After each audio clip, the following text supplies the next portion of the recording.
आज की कहानी दो अरबपति परिवारों की कहानी है और बहुत ही बड़ा नाम समाज में, बेइंतहा पैसे, अरबों की जायदाद, बड़ा बिजनेस घराना।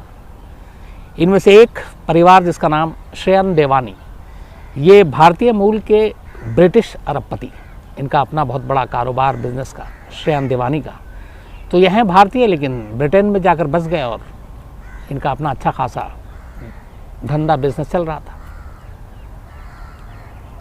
जब ये जवान हुए, अपने फादर के बिजनेस में इन्होंने हाथ बटाना शुरू किया और शादी के लायक हुए, तो फिर इनके लिए रिश्ता देखना शुरू किया गया श्रेयन देवान के लिए।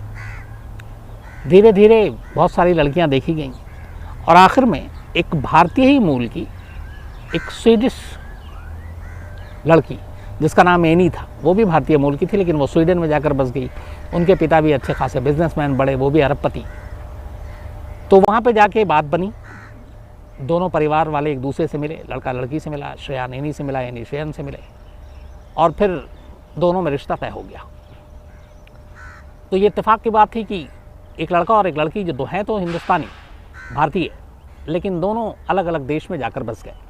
तो भारतीय मूल की एनी और भारतीय मूल का देवानी, एक ब्रिटेन और एक स्वीडिश, दोनों के परिवार की रजामंदी से 2010 में इनकी शादी होती है। और उस वक्त एनी की उम्र 28 साल थी और देवयानी की 30 साल। तो देवानी और एनी की शादी होती है। शादी के बाद, शादी बड़े धूमधाम से होता है, तमाम बड़े ख़ास लोग, बड़ी हस्तियां आती हैं शामिल शादी में, मीडिया में भी इसकी कवरेज होती है। शादी के बाद एनी और देवानी दोनों हनीमून के लिए साउथ अफ्रीका जाने का फैसला करते हैं। बिजनेस के सिलसिले में देवानी कई बार पहले भी साउथ अफ्रीका जाता रहा और साउथ अफ्रीका उसे पसंद था और ये बात एनी को भी मालूम थी। शादी से पहले दोनों एक दूसरे के शौक भी पूछ रहे थे। तो फिर ये तय हुआ कि साउथ अफ्रीका में ही हनीमून मनाएंगे। तो देवानी और एनी 2010 में शादी के करीब हफ्ते भर बाद हनीमून मनाने के लिए साउथ अफ्रीका पहुंच जाते हैं। साउथ अफ्रीका जाने के बाद अगले कुछ दिन तक ठीक ठाक रहता है, लेकिन फिर एनी नोटिस करती है कि कई बार बीच बीच में श्रेयन देवानी अपने फ़ोन में ज़्यादा उलझा रहता है और लगातार वो फ़ोन पे बिज़ी रहता है। कभी मैसेज, व्हाट्सएप, कभी कॉल, और जब देवयानी उसके फ़ोन में झांकने की कोशिश करती है तो अचानक फ़ोन को हटा देता है। तो ये कुछ कई बार हुआ। इससे एनी को थोड़ा सा कुछ डाउट होने लगा, लेकिन फिर उसे लगा कि बिज़नेस है, दोस्त हैं, बहुत सारी चीज़ें होंगी, तो उसने उसको नज़रअंदाज भी किया। लेकिन उसके दिल में कहीं ना कहीं ये बात बैठ गई थी। इसके बाद दोनों अब हनीमून पे हैं और हनीमून के दौरान लगातार साउथ अफ्रीका में अच्छी अच्छी जगह घूम रहे हैं। एक रात इसी हनीमून के दौरान ये दोनों एक बहुत ही आलीशान और महंगे कैफ़े में बैठे हुए डिनर कर रहे थे, कैंडल लाइट डिनर, एनी और देवयानी। उस डिनर के दौरान सब कुछ ठीक ठाक चल रहा था, लेकिन कुछ देर के बाद एनी ने नोटिस किया कि जहाँ पे वो डिनर कर रहे थे उसके थोड़ी दूरी पे एक दूसरे टेबल पे दो और लोग बैठे थे, एक कपल था। लेकिन देवयानी का ज़्यादातर ध्यान उस टेबल की तरफ था। अब उसे ये समझ में नहीं आ रहा था कि उन दोनों में से वो किसे देख रहा था, लड़के को या लड़की को, और क्या कुछ है, दोनों एक दूसरे को जानते हैं नहीं जानते हैं, लेकिन कुछ उसे डाउट हुआ। इसके बाद थोड़ी देर के बाद कैफ़े में अचानक देवयानी एनी से कहता है कि तुम बैठो, मैं ज़रा कुछ अर्जेंट कॉल लेकर के आता हूँ, और वो कैफ़े से बाहर निकल जाता है। बाहर निकलने के बाद कुछ वक्त बीतता है, वो लौटता नहीं है। एनी को कुछ शक होता है, वैसे ही उसके दिल में शक पैदा हो चुका था। वो चुपचाप से कैफ़े से बाहर निकलती है, लेकिन फिर देखती है कि वो बहुत तेज़ी से आ रहा है, बात आई गई हो जाती है। इसके बाद दोनों अपने होटल पहुँचते हैं। होटल पहुँचने के बाद उसी रात फिर देवयान कहता है एनी से कि मैं बाहर आ रहा हूँ, किसी से मिलना है और थोड़ी देर में आ रहा हूँ, तुम इंतज़ार करो। और वो कमरे से बाहर निकल जाता होटल के। अब इतनी रात को हनीमून पे आया और ऐसा कौन सा ज़रूरी काम है, एनी वैसे ही शक उसको पहले ही हो चुका था कि लगातार मोबाइल में उलझा हुआ है। उसने कैफ़े में भी देखा डिनर के दौरान। तो अब उसके मन में शक पूरी तरह से घर कर गया था। जैसे ही देवानी बाहर निकलता है होटल से, एनी खामोशी से उसके पीछे पीछे फॉलो करती है। देखती कि वो होटल के बैक साइड में जाता है, वहाँ पे कोई और भी था। फिर दोनों गले मिल रहे थे, एक दूसरे को चूम रहे थे। ये सब देखने के बाद अचानक एनी को बहुत तेज़ गुस्सा आता है और वो वापस मुड़ती है जाने के लिए। इत्तेफाक से उसके जाने के कदमों की आवाज़ सुनाई दे जाती है श्रेयान को। पलट कर देखता है तो एनी थी। अब श्रेयान की हालत ख़राब हो जाती है कि उसकी वाइफ ने इस हालत में उसे देखा है। वो उसके पीछे भागता है तेज़ी से। इस दौरान में वो फ़ोन भी करता है और फ़ोन कर रहा है और फॉलो कर रहा है। वो होटल से बाहर निकल जाती है, रात का वक्त था। थोड़ी देर के बाद खैर किसी तरह से अब एनी भी फ़ोन कर रही है किसी को। वो एनी तक पहुंचता है और एनी को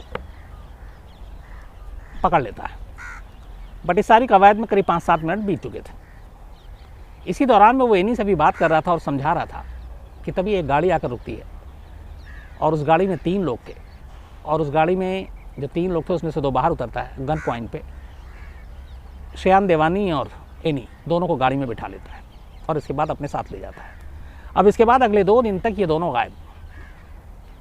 इधर देवानी का परिवार और एनी का परिवार दोनों परेशान, क्योंकि हनीमून पर गए थे। इनका रूटीन था डेली कम से कम 2-4 बार फ़ोन करना, घर वालों को बताना कि मैं ठीक हूँ, कहाँ हूँ, कैसे हूँ। होटल पता किया तो पता चला होटल भी ये लोग नहीं आए हैं 2 दिन से। दोनों परिवार घबरा गया कि क्या हुआ और कुछ समझ में नहीं आ रहा। इस दौरान में इन्होंने पुलिस में रिपोर्ट भी लिखा दी। अब जब ये सारी चीज़ें हुई तो एक चिंता भी थी इन दोनों को लेकर, इनकी सुरक्षा को लेकर कि आखिर मामला क्या है।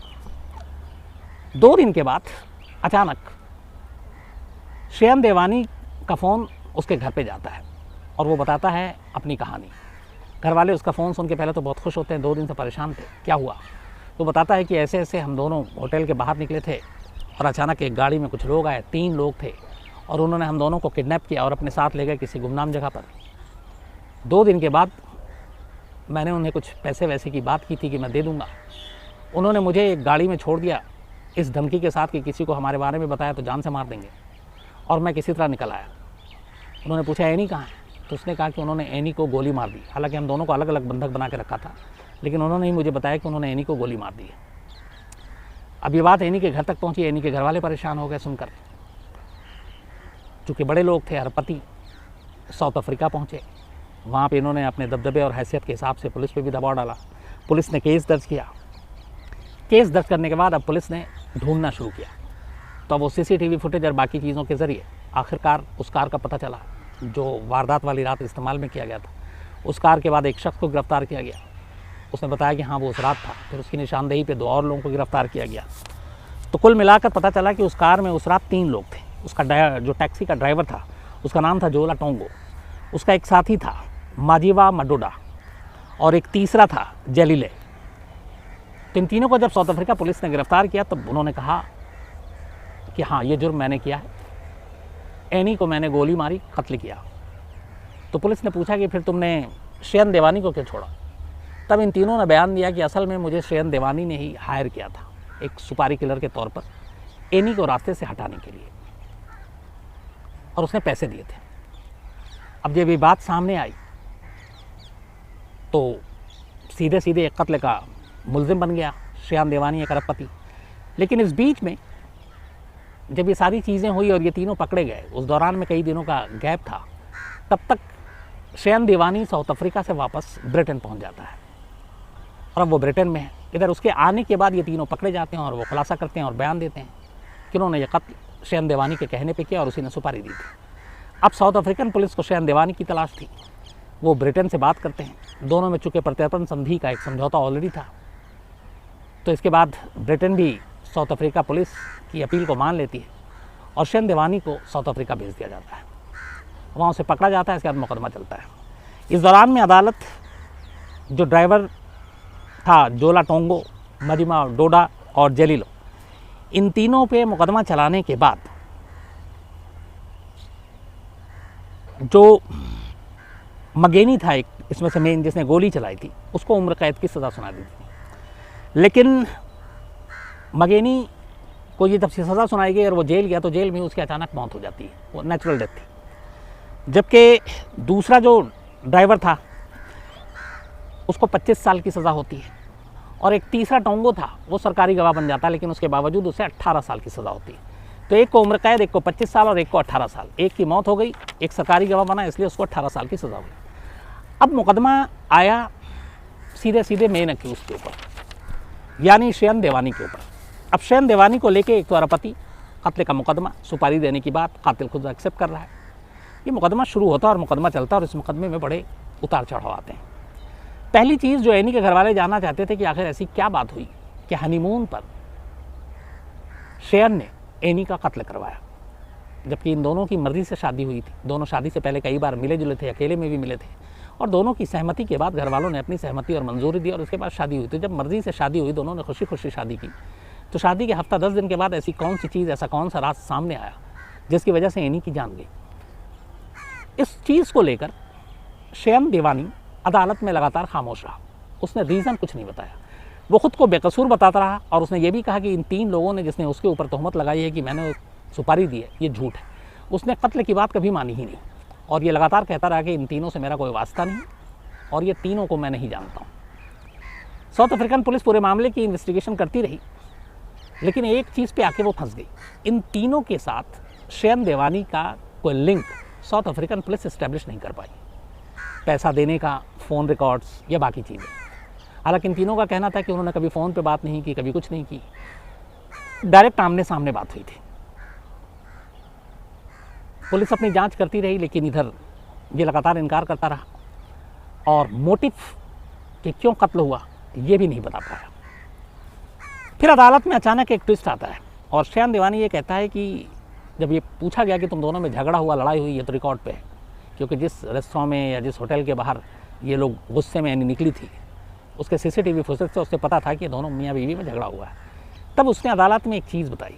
उसने कहा कि एक्चुअली मैं समलैंगिक हूँ, गे हूँ, तो एक लड़के के साथ मुझे आपत्तिजनक हालत में एनी ने देख लिया था और वो उसका पुराना दोस्त था और उसी के बाद ये झगड़ा आगे बढ़ा और उसी में वो बहुत गुस्से में थी और वो निकल रही थी। लेकिन फिर मैंने उसको समझाने की कोशिश की, वो लगभग समझ भी गई थी, लेकिन तभी हमारा किडनैप हो गया, 3 लोग आए और हमें ले गए और उसके बाद एनी को गोली मार दी।